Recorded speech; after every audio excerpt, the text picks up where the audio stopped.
रूस में 8वीं बार राष्ट्रपति चुनाव के लिए मतदान हो रहा है। सिर्फ रूस में नहीं बल्कि दुनिया भर में जहां जहां रूस के लोग हैं, नागरिक हैं, वो अपने मतदान का इस्तेमाल कर रहे हैं। और इसी कड़ी में भारत में भी अब इसी को लेकर वोटिंग हुई है। गुरुवार को केरल में रूसी इलेक्शंस के लिए मतदान हुआ और कहा जा रहा है कि इस बार भी रूस में वापस से रूसी राष्ट्रपति की वापसी हो सकती है।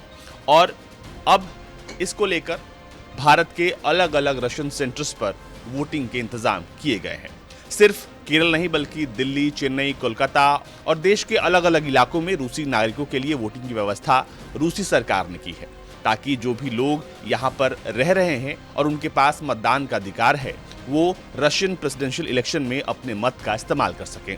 आपको बता दें कि रूस में चलने वाला इलेक्शन 15 तारीख से लेकर 17 मार्च तक चलेगा और इसी कड़ी में दुनिया भर में जहां जहां रूस के लोग हैं, वो अपने मत का इस्तेमाल करेंगे।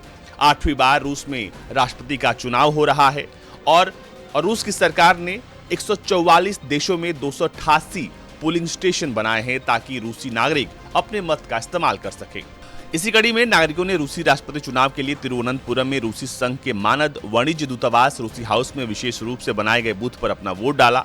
आपको बता दें कि रूस की तरफ से विदेशों में रहने वाले रूसी नागरिकों को भी वोट देने का अधिकार मिला है, वो भी उसी मुल्क से जिस मुल्क में अभी वो रह रहे हैं। विदेशों में वोटिंग राइट्स रखने वाले रूसी नागरिकों की संख्या तकरीबन 19 लाख है। इसी कड़ी में केरल के रहने वाले रूसी नागरिकों ने राष्ट्रपति चुनाव के लिए राजधानी तिरुवनंतपुरम में रूस के मानद वाणिज्य दूतावास रशियन हाउस में विशेष रूप से व्यवस्थित बूथ पर अपना वोट डाला। इसके अलावा 17 मार्च को दिल्ली में रूसी नागरिक अपने मत का इस्तेमाल करेंगे। यहाँ पर 17 तारीख को वोटिंग होनी है क्योंकि यहाँ भी बड़ी संख्या में रूसी नागरिक मौजूद हैं।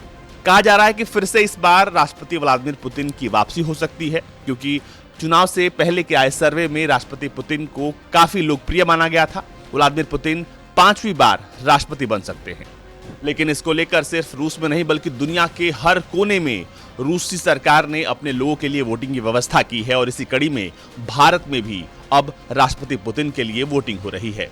आपको बता दें कि रूस के स्पेशल मिलिट्री ऑपरेशन के बाद से ये पहली बार है जब रूस में इतने बड़े पैमाने पर वोटिंग हो रही है और कहा जा रहा है कि देश में राष्ट्रपति पुतिन को लेकर एक जबरदस्त लहर है और वापस से राष्ट्रपति पुतिन सत्ता में वापस आ सकते हैं।